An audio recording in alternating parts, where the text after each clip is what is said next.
जब कोई अपनी पत्नी के पास ऐसे जाए जैसे कोई मंदिर के पास जा रहा है, जब कोई पत्नी अपने पति के पास ऐसे जाए जैसे सच में कोई परमात्मा के पास जा रहा है।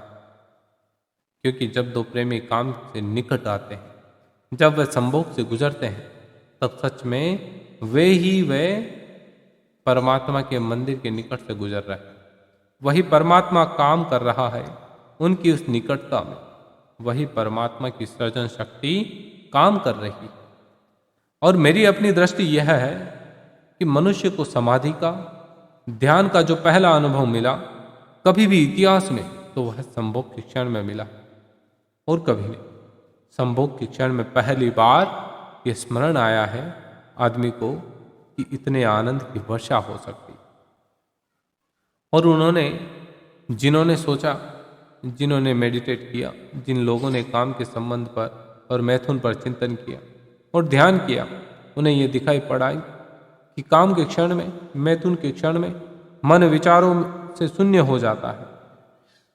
एक क्षण को मन के सारे विचार रुक जाते हैं और वह विचारों का रुक जाना और वह मन का ठहर जाना आनंद की वर्षा का कारण होता है।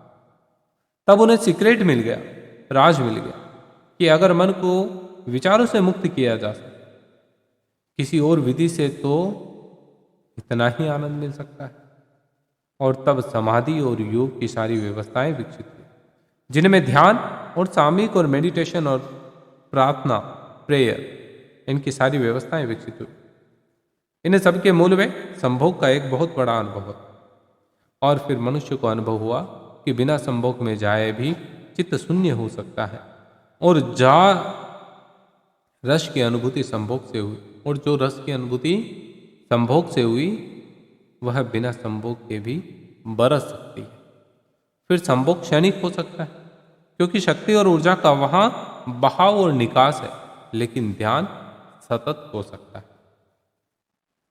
तो मैं आपसे कहना चाहता हूं कि एक युगल संभोग के क्षण में जिस आनंद को अनुभव करता, उस आनंद को एक योगी 24 घंटे अनुभव कर सकता है।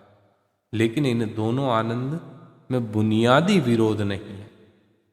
और इसलिए जिन्होंने कहा है कि विषय आनंद और ब्रह्मानंद भाई भाई है, उन्होंने जरूर सत्य कहा है।